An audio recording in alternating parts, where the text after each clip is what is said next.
Okay, so I don't know if I finished this video about Captain James DeWolf. He was born March 18th, 1764 in Bristol, Rhode Island. He was born into a family that for generations was involved in the slave trade. They would pick up slaves from West Africa, and then they would bring some to their plantation that they owned in Cuba. It was a sugar plantation. And well, actually, okay, so what they would do, they'd first go to their plantation in Cuba, and they would fill up these humongous barrels of rum. Probably bad rum, too. You know, I can't imagine it was really good way back in those days. And if you could have seen the looks of these barrels, I mean, so then they would bring those to West Africa, where they would then trade for slaves. And then they would bring them back to the ports through Newport and Bristol, Rhode Island. In 1789, they had, you know, gotten a shipload of slaves on a ship called the Polly. And what happened was they noticed that one of the female African Americans had smallpox. And smallpox is really, you know, a real danger to any population at that time. I mean, it could have just wiped out the whole entire ship. So what they did was there had been 2 crew members that had previously had smallpox. So going on the theory that they wouldn't catch it if they, you know, lived through it the first time, they were now immune to it. They put this lady into quarantine and gave her, you know, over the night. And then they checked on her the next day, and they said, she doesn't look like she's going to pull through this. You know, he was really at odds because, you know, he knew that,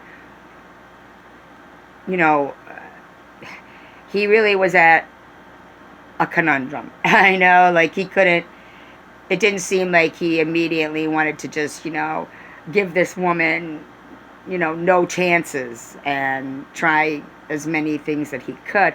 So they then took her to a further away room in quarantine, something like up above or something, and said, okay, let's give her another night, and hopefully either she's better or dead by the morning, because I really believe that what eventually ended up happening wasn't something that he was trying to do.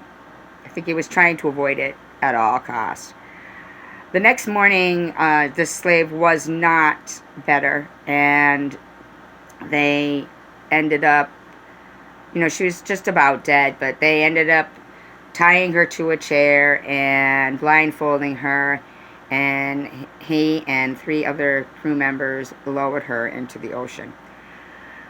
So when they got back, it seems that somebody had, you know, he, you know, got on trial for murder, and he was not charged. And then again in 1791, once again they tried him for murder. I guess they didn't have that double jeopardy rule back then. But the judge at that time did not charge him and said that it was morally evil but physically good and beneficial to a number of beings. He chose the lesser of the 2 evils. So I think that set the precedence for many things that were evil.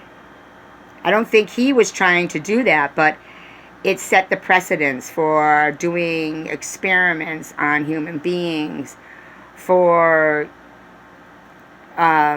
police brutality. Okay?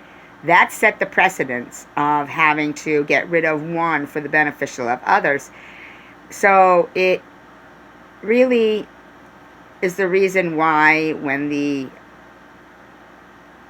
police are sued for things like, um, violation of your constitutional rights, that they don't want to charge them because they don't want to set precedents. You see, they don't want the lawyers to have any cases to pull up to compare and present in their cases when trying to charge any government officials with any wrongdoings. So they pretty much, unless the qualified immunity doctrine is repealed, they're going to continue to act the way that they do. There's a long list of Democratic judges and 2 Republican judges that want the doctrine repealed, but it is being fought. So I know that if you keep up with current events, you'll see that even just up to 2 weeks ago, they denied repealing it once again.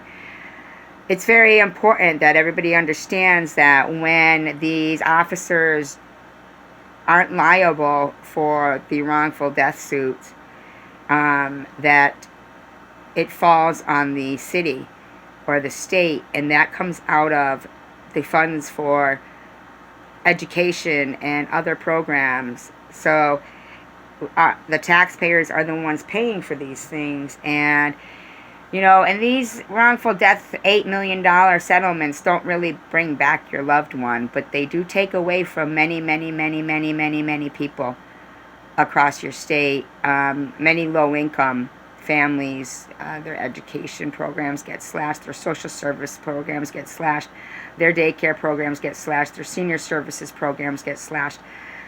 So, I mean, you might, if you're still really about justice, then you really should focus on repealing the qualified immunity doctrine. I can't say it enough. I can't emphasize it enough how important it is and how it would address so many of the issues going on in today's world. Thank you. Have a great night. Stay safe. United we stand. Divided we fall.